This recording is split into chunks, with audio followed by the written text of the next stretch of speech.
신바람 사연 아파트. 오늘의 사연 시작하겠습니다. 안녕하세요. 결혼한 지 2년 만에 염치 없고 뻔뻔한 남편과 이혼한 30대 여성입니다. 결혼할 때만 해도 가진 건 없어도 착하고 성실한 줄 알았고 그거 하나 믿고 결혼했는데 염치까지 없을 줄은 생각도 못했습니다. 거두절미하고 제가 남편과 이혼을 결심하게 된 본격적인 사연만 말씀드릴게요. 공부에 취미가 없었던 저는 고등학교 시절부터 혼자서 네일아트를 배웠습니다. 처음에는 인터넷을 보고 배우다가 나중에는 학원을 다니면서 본격적으로 기술을 익혔어요. 부모님은 당연히 제가 대학에 가길 원하셨지만 어차피 공부에는 흥미가 없었기에 괜히 대학 졸업장 하나 받자고 돈 낭비, 시간 낭비를 하기 싫었습니다. 친정 부모님과 몇 번의 말다툼이 있기는 했지만 결국 제 의견을 받아들여 주셨어요. 그렇게 고등학교를 졸업한 후에 바로 네일아트 가게에서 일을 시작했습니다. 나이가 어리다 보니 때로는 제대로 정당한 보수를 받지 못하는 경우도 있었지만 이것도 다 뼈가 되고 살이 되는 인생 경험이다 생각하면서 열심히 일했습니다. 그렇게 7년 정도 지나니까 돈도 어느 정도 모이더라고요. 그래서 친정 부모님과 상의 끝에 독립을 하기로 결정했습니다. 당시 친정은 경기도였고 제가 일하는 곳은 서울이었기 때문에 출퇴근에도 상당한 시간과 체력이 소모되었기 때문이었어요. 독립을 하기로 하면서 저는 서울 중심부에 위치한 신축 빌라나 오피스텔을 위주로 알아보기 시작했어요. 하지만 값이 만만치 않더라고요. 직업과 담보가 부실하다 보니 대출도 제가 생각한 만큼 나오지 않겠더라고요. 집에 대한 고민과 스트레스로 괴로워하고 있을 때 친정 어머니께서 그러지 말고 오래된 아파트라도 매매를 하라고 하시더라고요. 사실 저희 친정 부모님은 결혼하실 때 아무 도움도 받지 못하셔서 정말 힘들게 시작하셨다고 들었습니다. 지하방에서 시작해 서울에 있는 아파트를 장만하시는데 딱 8년 걸리셨다고 해요. 그리고 그 아파트를 시작으로 점점 넓은 평수로 옮기실 수 있었고 지금은 노후까지 걱정 없으실 만큼 경제적 여유를 만들어 놓으신 상황입니다. 그래서 저는 친정 어머니가 부동산에 대해서 좋은 감을 가지고 있다고 믿거든요. 그런데 그런 어머니께서 저에게 집을 사라고 하시니 제가 싫다고 할 이유가 없었습니다. 다만 제가 가진 돈이 충분하지 않아서 어머니에게 약간의 도움을 받아야만 했어요. 그리고 사는 아파트를 담보로 대출도 많이 받았고요. 이 사실을 안 주변에서는 뭐하러 오래된 아파트를 그 돈 주고 사냐며 뭐라고 하기도 했고, 이제 아파트 값이 떨어질 건데 괜한 짓이라며 걱정도 해줬습니다. 그런데 몇 년 사이에 이렇게 상황이 역전되리라곤 저조차 상상하지 못했습니다. 재건축 가능성이 입소문을 타면서 집값은 제가 살 때보다 3배 가까이 올랐네요. 상황이 이렇다 보니 오래된 집을 전세를 주고 그 돈으로 다른 신축 오피스텔에 전세로 들어가도 괜찮을 것 같았어요. 사실 혼자 사는데 20평은 좀 넓은 감이 있었거든요. 그래서 아파트를 전세로 돌리고 저는 가게 근처에 있는 오피스텔에 전세로 들어갔습니다. 그리고 지금의 남편을 만나게 되었어요. 남편은 제가 일하는 가게에서 멀지 않은 곳에 위치한 중소기업을 다니는 평범한 직장인이었습니다. 1년 정도 연애하는 동안 크게 다투는 일이 없었기에 우린 서로 잘 맞는 사람들이구나 생각했어요. 그러니까 결혼도 결심할 수 있었고요. 한 가지 조금 마음에 걸렸던 건 직장 생활을 10년 가까이 한 사람치고는 모아둔 돈이 많이 없더라고요. 저야 적금한다 생각하고 아파트 대출 갚는데 대부분 써서 그렇지만 남편은 이유를 알 수는 없었습니다. 남편이 평소에 비싼 물건을 좋아하거나 돈을 펑펑 쓰는 성격도 아니었고 중소기업이긴 해도 어느 정도 규모가 있는 회사에 다니고 있었으니까요. 게다가 시댁도 형편이 그렇게 어려운 편은 아니었거든요. 그래도 뭐 제가 집이 있으니까 당장 목돈 들어갈 일은 없었기 때문에 크게 신경 쓰지는 않았습니다. 돈이야 앞으로 같이 살면서 모으면 되지라고 생각했어요. 결혼을 하게 되면서 원래 가지고 있던 아파트에 전세 사는 사람을 내보내고 신혼집으로 수잔이 별로 내키지가 않더라고요. 신혼이니까 아무래도 깨끗한 새 집에서 살고 싶었습니다. 그래서 그 아파트를 팔고 새로 아파트를 사는 쪽으로 결정을 했어요. 문제는 아파트를 팔아서 목돈이 생기긴 했지만 새 아파트를 사는데 충분하지는 않더라고요. 그래서 또 대출을 받아야만 했습니다. 솔직히 시댁에서 좀 보태주시면 좋겠다 생각했는데 전혀 그럴 눈치가 아니더라고요. 남편도 시댁에 물어볼 생각도 없는 것 같았어요. 친정 부모님도 그냥 대출받아서 같이 갚으면서 살면 된다고 시어른들께 부담드리지 말라고 하셨고요. 그렇게 30평대 신축 아파트로 들어가게 되었습니다. 명의는 물론 제 명의로 했어요. 대출이야 같이 갚을 거긴 해도 대부분의 돈이 제가 판 아파트에서 나왔으니까 당연한 일이잖아요. 집을 제가 해결했으니까 혼수는 남편이 모아둔 돈으로 하게 되었어요. 하지만 말씀드린 대로 모아둔 돈이 많지가 않으니 선택지가 많지는 않더라고요. 제가 사고 싶었던 가전제품이나 가구들 모두 저렴한 라인으로 바꿔야 했어요. 가능하면 최신 모델이나 취향에 맞는 것들로 신혼집을 채우고 싶었는데 남편은 그런 건 다 돈 낭비라면서 저를 말려서 어쩔 수 없었습니다. 그렇게 신혼집을 채우고 얼마 지난 후 시부모님과 신우를 초대해 집들이를 했어요. 아무래도 새 아파트다 보니 단지 내 조경도 예쁘게 잘 다듬어져 있었고 피트니스 센터랑 수영장, 미니 골프장 같은 시설들도 다 있었습니다. 시부모님은 아파트 단지부터 집 내부까지 살펴보시면서 이게 우리 아들 집이라며 연신 기뻐하시더라고요. 신우도 집이 너무 예쁘다면서 이런 집에 살고 싶다는 소리를 몇 번이고 하더라고요. 그 이후로 한두 달쯤 지났을 때였어요. 시모가 원래 먼저 전화를 잘하는 일이 없는데 전화를 하셨더라고요. 그러더니 다짜고짜 아파트가 지금 누구 명의로 되어 있냐고 물으시더군요. 제가 제 명의로 되어 있다고 하니까 왜 자기 아들 이름이 빠져 있냐는 거예요. 그래서 남편은 이 집 살 때 보탠 게 하나도 없다고 말씀드렸죠. 그러자 그럼 대출은 남았냐고 물으시더라고요. 무슨 속내인가 싶어서 일단 대출 2억 정도 남았다고 말씀드렸어요. 잠깐 멈칫하시는 것 같더니 그럼 그 2억 우리가 갚아줄 테니 네 남편 이름도 올리라고 하시더군요. 2억을 해주실 능력이 되시면 혼수할 때 좀 도와주시지 이제 와서 왜 이러시나 싶어서 일단은 생각해볼게요라고 대답을 했어요. 본능적으로 시모가 좋은 의도로 저러는 건 아닌 것 같았으니깐요. 바로 친정 어머니께 전화를 걸어 방금 있었던 일을 말씀드리니 친정 어머니가 깜짝 놀라시면서 절대로 그렇게 해주면 안 된다고 신신당부를 하셨습니다. 그러더니 다시 안 되겠다며 당장 만나자고 하시더라고요. 친정 어머니는 그 길로 저를 데리고 은행에 가셨고 은행에서 친정 어머니의 아파트를 담보로 대출을 받아 제 대출을 갚아주셨습니다. 대신 저에게 차용증을 쓰고 아파트 대출 갚듯이 이자와 함께 친정 어머니께 돈을 갚으라고 하셨고요. 제가 이렇게 복잡하게 할 필요가 있나 싶었지만 지금 생각해보면 그렇게 해놓기를 천만다행이었습니다. 다음 날 시모한테서 전화가 또 걸려왔어요. 그러더니 생각해봤냐고 물으시더라고요. 그래서 제가 모르겠다는데 몰려 어머님 하고 여쭈니 2억 줄 테니까 공동명의하라고 하시는 거예요. 그래서 어머님 저 그 2억 이제 필요 없어요. 대출 다 갚았어요라고 대답했습니다. 그러자 전화기 너머로 당황한 듯한 시모의 모습이 보이는 것 같았어요. 그러더니 그럼 그냥 2억 받아서 네가 가지고 있든지 쓰든지 마음대로 하고 우리 아들만 공동명의로 일단 올려달라고 하시는 거예요. 그래서 제가 저 그 2억이 필요가 없는데 왜 자꾸 주시려고 하냐고 그러니 어른이 준다고 하면 감사합니다 하고 받으면 그만이지. 왜 이렇게 튕기냐고 하시대요. 제가 웃으면서 공동명의 조건 안 거시고 그냥 주시면 감사합니다 하고 받을게요라고 하자 저더러 넌 계산도 못하냐면서 황당하다고 짜증을 내시고는 그냥 끊으셨어요. 그렇게 또 시간이 흘렀습니다.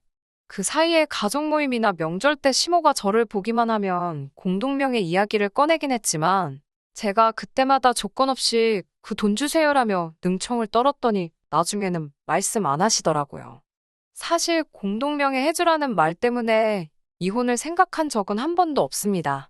아들 가진 엄마로서 욕심이 나서 저러시나 싶었을 뿐이에요. 아무튼 진짜 저희가 이혼하게 된 건 어떻게 보면 신우랑 시모 때문이에요. 남편에게는 5살 어린 여동생이 있는데 얼굴은 이쁘장하게 생겼어요. 그런데 외모 가꾸는 것 말고는 아무것도 관심이 없고 맨날 남자가 바뀌더라고요. 신우지만 한심하게 보이기도 하고 저런 여자는 어떤 남자한테 시집가게 되려나 궁금하기도 하고 그래서 늘 지켜보고 있었어요.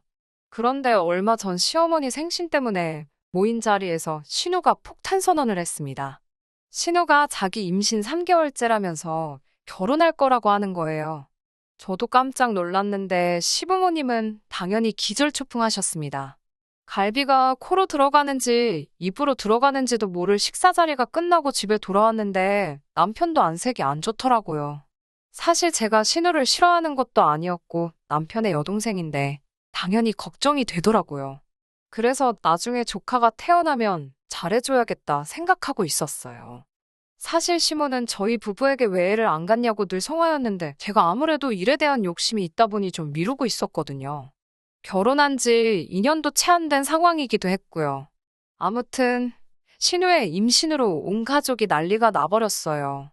그 이후로 신우가 결혼할 상대라면서 남자를 데리고 왔어요. 저와 남편도 그 자리에 함께 있었고요. 그런데 남자가 직업도 없고 모아둔 돈도 없다고 했어요.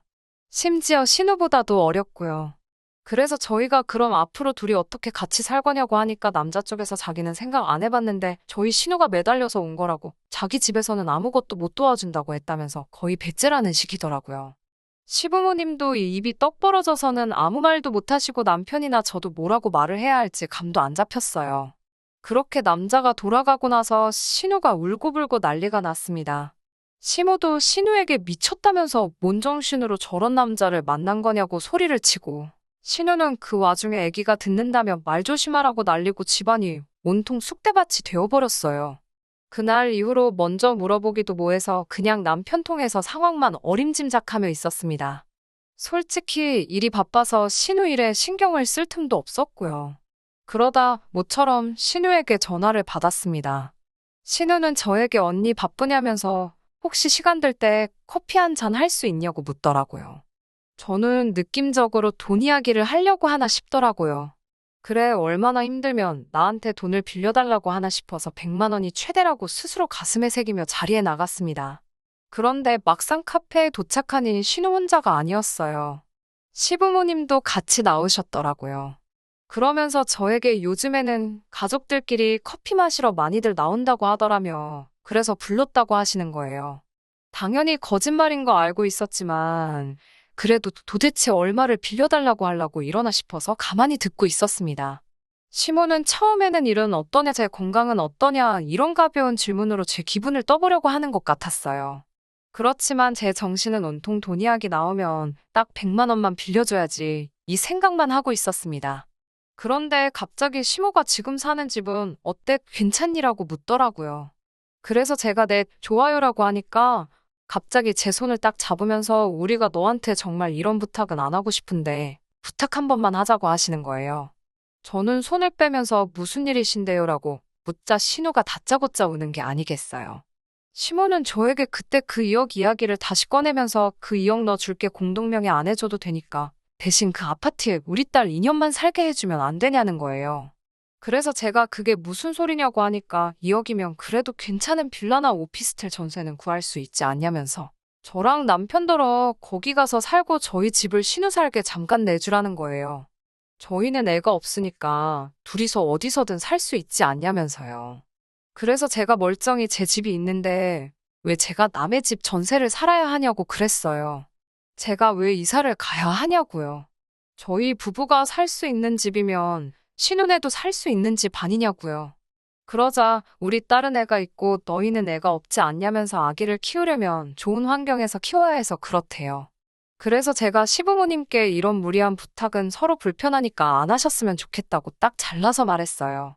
그러자 신우가 카페 사람들 다 들을 만큼 큰 소리로 울면서 언니 정말 너무하다고 저는 언니를 친언니처럼 생각했는데 어떻게 이렇게 매정하냐고 따지는 거예요. 그래서 제가 신우에게 아가씨 양심의 손을 얹고 다시 말해봐요. 언제 아가씨가 나를 친언니처럼 따랐다는 거예요. 그리고 시모에게 어머님도 이러시는 거 아니에요. 저희 결혼할 때 돈 한 푼도 안 보태주시고서는 나중에 아파트 공동명의 해주라며 계속 필요 없다는데 돈 받고 공동명의 이야기 꺼내셨잖아요. 여기서 아무도 제가 힘들 때 신경 써준 사람 없는데 왜 이제 와서 저한테 이러시는 거예요? 라고 조목조목 따졌습니다. 카페 안 사람들 사이에서도 웅성웅성 소리가 나오기 시작하니까 당황한 시모랑 신우가 저에게 너 진짜 찔러서 피 한 방울 안 나오겠다며 못됐다고 그러대요. 한 가족끼리 네 거 내 거가 어딨냐면서 내가 너 그냥 나가달라는 것도 아니고 2억 준다니까라면서요. 저도 이제 에라 모르겠다 싶어서 그 2억 타령 좀 그만하시라고요. 그 2억 신우 주고 신우더러 알아서 애 키우고 살라고 하세요. 제가 애가지라고 한 것도 아닌데 왜 저한테 그러시냐고 저도 딱 잘라 말하고 카페에서 나와버렸습니다. 집으로 돌아오는데 생각할수록 화도 나고 짜증도 나고 왜 내가 미안한 기분이 드는지 그것마저도 승질이 나 죽겠더라고요. 왜 서로 불편하게 그런 이야기를 꺼내는 건지 도무지 이해할 수가 없었고요. 그런데 현관을 열고 딱 집 안에 들어서자 신발도 벗지 못한 저에게 남편이 고함을 치더라고요. 못된 여자라면서 어떻게 시댁 식구들이 그렇게 힘들게 부탁을 하는데 사람들 앞에서 개망신을 줄 수가 있냐고요. 제가 어이가 없어서 말없이 남편을 쳐다보니까 또 우리 엄마가 공동명예 해주라고 2억도 준다고 그렇게 부탁하는데 홀딱 가서 대출 갚고 우리 엄마 입 닫으라고 그랬지. 내가 그거 모를 줄 아냐면서 저더러 매사 돈 가지고 시댁 무시하는데 진짜 너 같은 여자 정 떨어진다고 그러더군요. 순간 내가 이런 소리까지 들으면서 뭐하러 이런 인간이랑 살아야 하나 싶었습니다. 그래서 제가 남편에게 당신도 그렇고 당신 가족들도 그렇고 나한테 불만이 엄청 많은가 본데 그럼 당신 나가서 당신 엄마 아빠랑 살아 잘난 그 여동생이랑 뱃속에 있는 조카 끌어안고 네가 다 먹여 살리면서 살라고 받아쳤어요. 그러니까 남편이 그래도 잘못했다는 소리를 안 한다며 저를 죽일 듯이 노려보더라고요. 저도 지지 않고 치려고 그럼 한번 쳐봐 어떻게 되나 보자고 똑같이 노려봤습니다. 남편은 저에게 자기가 다 알아봤다면서 같이 사는 아파트는 부부 공동재산이라 절반은 자기 거라는 거예요. 제가 그 말을 듣는데 어찌나 어이가 없던지요. 저렇게 뭣도 모르고 경제적 개념도 없으니 모아둔 돈이 그것밖에 없었지 싶대요. 그래서 그래 가서 잘 알아보고 능력되면 절반 가져가 봐라고 비아냥거리며 안방으로 들어갔어요. 지도 승질이 나서 밖으로 나갔는지 현관문이 쾅 닫히는 소리가 나더라고요. 이때만 해도 이혼까지는 아니어도 저 성질머리 내가 뜯어고쳐놓고 만다는 생각이 들어서 현관 비밀번호를 바꿔버렸습니다. 그리고 이튿날이 되었는데도 남편이 들어오질 않더라고요. 솔직히 남편이니까 처음에는 좀 걱정이 되었는데 이걸 내가 받아줬다간 평생 제 팔자 제가 꼬게 생겼더라고요. 그런데 3일째가 되니까 이제 정말 이혼해야겠다 싶었어요. 딱 느낌에 재산 어떻게든 뜯어가려고 변호사 알아보고 다니는구나 싶었으니까요. 아니나 다를까 4일째로 넘어가는 날 남편에게 전화가 오더니 이쯤 했으면 저더러 굽히고 들어오래요. 자기가 다 이해하겠다면서요. 어이가 없어서 뭐라고 떠드나 듣고 있으니까 그냥 딱 1년만 여동생네 들어와서 살게 하고 우리는 시댁에 잠깐 들어가서 살면 되지 않냐며 이야기며 공동명예며 없던 이야기로 하자고 자기가 시부모님한테도 잘 말씀드려놨다는 거예요. 제가 그래서 뜨신 밥 먹고 헛소리 하지 말고 집에 와서 이혼 서류에 사인이나 하라니까 저더러 넌 끝까지 여자가 굽히는 법이 없다면서 사인한다고 대신 너는 재산 분할이나 해줄 준비하라고 그러더군요. 그래서 제가 재산 분할 같은 소리 집어치우고 거지 같은 네 살림살이나 가져가라고 했습니다. 그리고 만나기로 한 날 혹시나 저한테 해코지라도 하면 어쩌나 싶어서 사람들 많이 오가는 대형 카페로 불러내서 서류를 들이밀었습니다. 그때만 해도 남편은 진짜 제가 서류를 준비해 올지는 몰랐나 봐요. 황당하다는 듯 저를 쳐다보더니 한다 해 하면서 사인을 하더군요. 그 순간 제 기분은 다 끝났다, 홀가분하다로 표현하면 될 것 같아요. 저는 남편에게 변호사 잘 알아보라고 그래서 가져갈 수 있는 건 다 가져가 보라고 그랬어요. 저희가 결혼해서도 공동생활비를 제외하고는 각자 관리했기 때문에 확신하는데 남편이 가져갈 몫은 하나도 없거든요. 철진한 가구랑 가전제품은 저도 가지고 있기 싫어서 트럭 불러서 다 시댁으로 보내줬고요. 이혼 후 남편에게 2번 정도 전화가 왔었어요. 저 같은 여자를 놓친 건 자기 일생일대 실수라면서 한 번만 용서해주면 시댁 식구들과는 연 끊고 저만 보고 살겠다며 애걸복걸이었어요. 하지만 한 번 속은 것도 분한데 또 속을 일이 있나요? 저는 됐으니까 가서 잘 먹고 잘 살고 가족들이랑 행복하게 지내라고 했어요. 남편과 살던 집은 처분하고 그 돈으로 다시 작은 아파트 하나를 사서 지금은 제 취향대로 꾸며놓고 살고 있습니다. 남은 돈으로는 재테크를 하려고 요즘 알아보는 중이에요. 지금쯤 신우는 아이는 낳았을까 집은 구했나 아주 가끔 스치듯 생각은 나지만 제 알바는 아니네요. 지금까지 제 이야기를 들어주셔서 정말 감사하고요. 좋은 하루 되세요. 끝까지 들어주셔서 감사합니다. 오늘의 사연은 여기까지입니다. 구독과 좋아요, 알람 설정 부탁드리고 더 좋은 사연으로 다시 찾아뵙겠습니다. 감사합니다.